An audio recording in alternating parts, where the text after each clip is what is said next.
You know that feeling, right? When everything in your life seems perfect. The sun is shining, your coffee is just right, and you feel safe. That was me. For 10 years, that was my life. My name is Chloe, and this is the story of how a simple, small box shattered my entire world, and the revenge that put it back together, my way. If you know that feeling of your trust being broken, you're in the right place. Subscribe to Payback Stories for more journeys through love, betrayal, and the satisfaction of justice. It was a Thursday afternoon, the kind where the autumn sun casts long golden shadows through the trees in our backyard. The air was crisp, smelling of wood smoke and fallen leaves. My husband, Mark, was away on a business trip. The house was quiet, too quiet. Just the hum of the refrigerator and the gentle tick-tock of the clock in the hall. I was packing an overnight bag to visit my sister, Sarah. I remember laughing on the phone with her just moments before, promising to bring her favorite pastries. I reached for my everyday tote bag, a soft brown leather bag that Mark had given me for our anniversary. It was sitting on the vanity, stuffed with the usual clutter: receipts, a half-eaten pack of mints, my wallet. I was just going to move my essentials to my smaller weekend purse. I unzipped the main compartment. My fingers brushed past my phone. Charger, a crumpled tissue, and then something else. Something smooth and rectangular. I pulled it out. The world didn't just stop, it tilted on its axis. The late afternoon sun glinted off the plastic wrapper. It was a box of condoms. A brand we didn't use. The seal was broken. I numbly popped the box open. 3 were missing. My breath hitched. The room felt suddenly cold.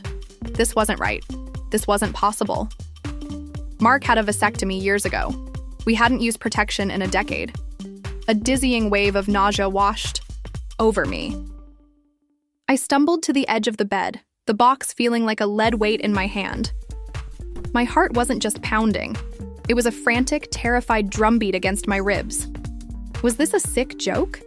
Did it fall out of a friend's bag? But the quiet, desperate voice in my head whispered the terrifying truth. This is his. My first call was to my best friend, Maya. Her voice, usually so bright and cheerful, turned deadly serious the moment I choked out the words. Chloe, take a breath. Where did you find it? I told her. The silence on the other end was louder than any scream. Oh, honey, she finally said, her voice soft with dread. I think you know what this means. But I needed proof. I couldn't destroy a 10-year marriage on a suspicion. I needed to be sure. So I began my investigation. The wife became the detective.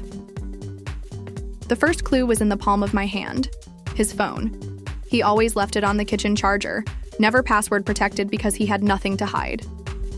My hand trembled as I picked it up. I scrolled through his texts. Nothing. His photos. Nothing. It was all normal. Too normal. It felt staged. That's when I remembered our online phone bill. I logged in on my laptop, the blue light glaring. In the dimming room, I scanned the list of numbers. Calls to his mom, to his work, to me. And then I saw it. One number, over and over again. Late night calls that lasted over an hour. Early morning calls just after he'd left for work. My blood ran cold. With a shaking finger, I copied the number and pasted it into a people search website. The page loaded, agonizingly slow. And then a name appeared. Jessica Miller. I didn't know a Jessica Miller. The next piece of the puzzle came from a forgotten device, an old tablet he used to play games on. I found it buried in a drawer, its battery nearly dead. I plugged it in, praying it would turn on. It did. And because he never signed out, his email was open. My eyes filled with tears as I clicked on the deleted items folder. And there they were, dozens of emails, love emails, sent to and from Jessica, talking about their secret meetings, planning a weekend getaway to a cabin next month. He wrote things to her that he hadn't said to me in years. He called her my real happiness. He said our home felt like a beautiful prison. I read those words sitting on the cold, hardwood floor of our bedroom. and I shattered. The tears came then, hot and silent. He thought our life, our love, was a prison. But the final, crushing blow came from my own flesh and blood. I called my sister Sarah, my voice raw from crying. I told her about the number, about Jessica. She was quiet for a long time. "Chloe," she said, her voice hesitant, almost scared. "Mark borrowed my car a few weeks ago. He said his was in the shop suddenly. He brought it back, and the next day I found a silver bracelet tucked under the passenger seat. It had a delicate J charm on it. The betrayal was so complete, so calculated, it took my breath away. He didn't just cheat. He used my sister's car, my own sister, to do it. He was probably laughing at how easy it was. The sadness in my heart was instantly replaced by a cold, hard fury. He wouldn't get away with this. He would not make a fool of me.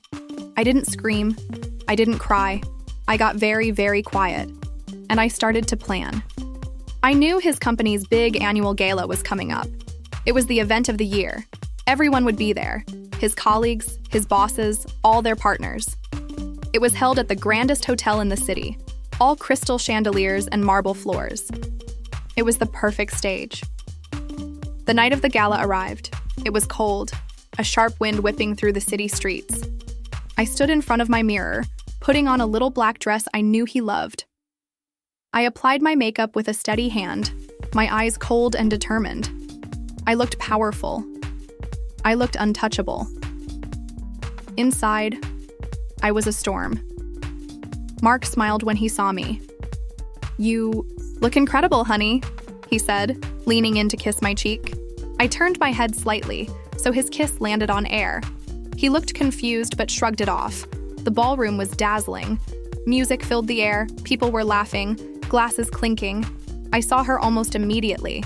Jessica. She was there with a friend. But her eyes kept drifting to my husband. My husband. Mark was laughing with his boss, completely unaware of the storm about to break. His CEO stepped up to the microphone to give a speech.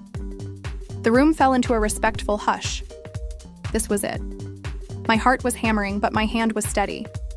I smoothed my dress, took a deep breath, and I walked. I walked past tables of smiling people, past my confused husband, and straight to the front of the room. I stepped up beside the CEO, who looked at me in surprise. I gently took the microphone from his hand. The feedback screeched, and every single head turned toward me. The room was utterly silent. I could see Mark's face, a mask of confusion that quickly turned to panic.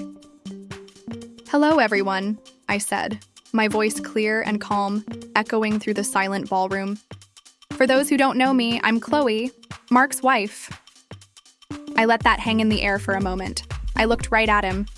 "Honey," I said, my voice dripping with false sweetness. "I was packing for my trip last week and I found something of yours in my bag." I reached into my small clutch purse and pulled out the box of condoms.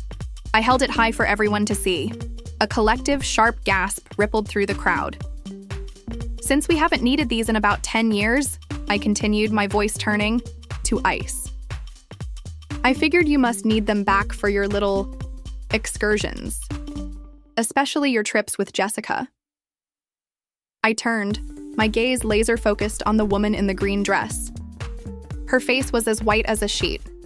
"And Jessica," I said, pulling the silver bracelet from my purse, "I believe you lost this in my sister's car. You should be more careful." I didn't toss it. I just opened my hand and let it clatter onto the marble floor. The sound was like a gunshot in the silent room. The silence that followed was deafening. Then the room exploded into frantic whispers. Mark's face was a grotesque mask of purple rage and utter humiliation. He looked from me to Jessica to his horrified boss. He was completely and utterly destroyed. I didn't say another word. I handed the microphone back to the stunned CEO, turned on my heel, and walked out. I walked through the crowd of staring eyes, my head held high, and I didn't look back once. The cold night air outside never felt so clean. I filed for divorce on Monday. The evidence was overwhelming. I got the house, primary custody of our kids, and a very generous settlement. He was fired from his job the following week. His reputation was in ruins. His real happiness, Jessica, wanted nothing to do with him after the very public scandal. I heard through the grapevine that he moved to a different city, alone. Sometimes the best revenge isn't screaming or fighting. It's the quiet, calculated reveal. It's holding up a mirror to someone's ugly truth in front of the entire world and letting them drown in the reflection. He didn't just lose me. He lost everything. And I finally found my peace. If you felt that justice, you know what to do. Let me know in the comments what you would have done. Share this with someone who needs to see that strength comes after the break. And subscribe to Payback Stories for more tales of truth and consequences. Until next time.